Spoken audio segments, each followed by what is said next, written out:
কাপ্তাই বাঁধের পানি বিপদসীমার কাছাকাছি, তাই বাঁধের ১৬টি জলকপাট একে একে ৬ ইঞ্চি পরিমাণ খুলে দেওয়া হয়েছে।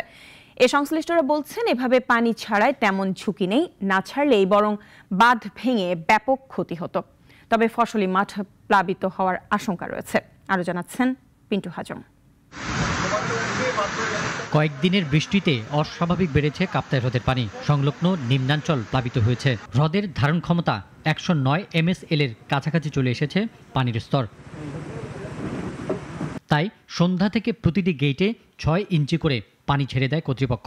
এতে প্রতি সেকেন্ডে ৯,০০০ কিউসেক পানি নিষ্কাশন হবে। এ নিয়ে উদ্বেগের মধ্যে স্থানীয়রা। তবে কাপ্তাই উপজেলার সাবেক চেয়ারম্যান বলেন, কর্ণফুলী নদীর পার্শ্ববর্তী উপজেলার কৃষি জমিতে জোয়ারের পানি ঢুকতে পারে। ৬ ইঞ্চি পরিমাণ যদি খুলে, তাহলে কোনো জনজীবনের কোনো ক্ষয়ক্ষতি হবে না। হয়তো ফসলাদি নষ্ট হতে পারে, নদীর পাড়ে যারা ফসল টসল করছে। তবে এতে আতঙ্কিত হওয়ার কিছু নেই বলে গণমাধ্যমকে জানিয়েছেন কর্ণফুলী নদী গবেষক ডক্টর ইদ্রিস আলী। তার মতে, পানি না ছাড়লে বরং বাঁধ ভেঙে যাওয়ার ঝুঁকিও থেকে যেত। উজানে অনেক ক্ষয়ক্ষতি হতো। এদিকে কাপ্তাই হ্রদের পানি বৃদ্ধি পাওয়ায় বিদ্যুৎ কেন্দ্রের উৎপাদনও বৃদ্ধি পেয়েছে।